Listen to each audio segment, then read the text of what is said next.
জুলাই মানে একটি প্রেরণা, একটি উদ্যম আর হাজারো জানা অজানা বীরত্বগাথা। জুলাই গণঅভ্যুত্থানের 2 বছর হলো, তবু এখনো বিচার স্বীকৃতি নিয়ে আছে প্রশ্ন। জুলাই আন্দোলনে সাহসের যোগান দিয়েছিলেন যারা, তাদের অনেকেই নেননি কোনো স্বীকৃতি। জুলাই 2 বছর তাদের চোখে কেমন, সেটি দেখব সুমাইয়া ঐশীর রিপোর্টে। সিলন টি রপ্তানিতে শীর্ষে। জুলাই গণঅভ্যুত্থান মাথায় এলেই ঠিক কোন কোন চিত্র চোখের সামনে ভেসে ওঠে?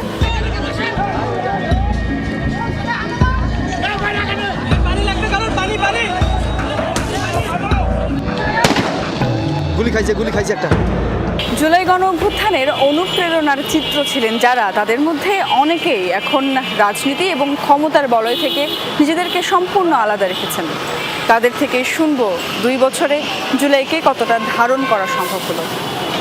আচ্ছা, জুলাই অগ্নিকন্যা খ্যাত এই নুসরাতকে মনে আছে?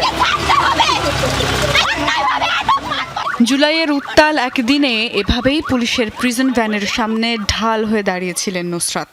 কিছু কিছু জায়গায় অলরেডি আপনার জুলাইকে ধারণ করা যে পোস্টারগুলো আছে, সেখানে নির্দিষ্ট দলের ব্যানার পোস্টার লাগানো। জুলাইয়ের অদম্য সেই অভিজ্ঞতার উপর ভর করে এখন নুসরাত অনেকটাই সাহসী। তবে তার মতে এই 2 বছরে জুলাইকে অনেকখানি ভুলিয়ে দেয়া হয়েছে। গতবার প্রত্যেকটা ডে সুন্দরভাবে সরকারিভাবে পালন করা হয়, কিন্তু এই বছরে সেটা কিছুই হয় নাই। একটা বছরের মধ্যে এত গ্যাপ, এটাকেই হয়তো বলে কালচারাল ফেসিজম, ইতিহাস থেকে সব মুছে দেওয়ার চেষ্টা। তো এরকম যদি হয়, আসলে ইন ফিউচারে এটাকে আর কেউ ধারণও করবে না। জুলাই আন্দোলনের সময় এই ছবিটার কথা মনে আছে নিশ্চয়ই। এই যে এইখান থেকে আমি আসলে একটা টিন ছুটাই, টিনটা ছুটাই আসলে এইখানে নিয়ে টিনটাকে 2 ভাগ করি। এরপরে ওইখানে ছিল পুলিশ ছিল, প্রশাসন ছিল ওইখানে, আর প্রশাসনের পাশে ডান পাশে ছিল আপনার আওয়ামী লীগের নেতাকর্মী যারা ছিলেন এরা।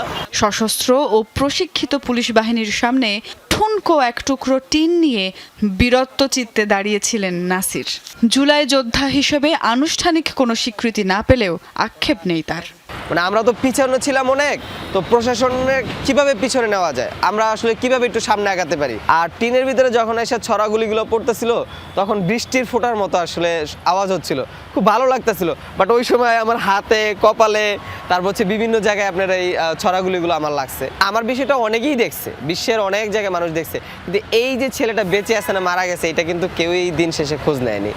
জানা অজানা এমন অসংখ্য ত্যাগ আর সাহসী ঘটনাই জুলাই গণঅভ্যুত্থানের অনুপ্রেরণা। তার কতটাই বা সামনে এসেছে আর কতটাই বা আমরা জানি। সময়ের সঙ্গে সঙ্গে সেসব অজানা বীরত্ব গাথাগুলো সামনে আসুক, অপরাধীদের বিচার হোক, সেই দাবি এখন আপামর জনতার। সুমাইয়া ঐশী, যমুনা নিউজ, ঢাকা।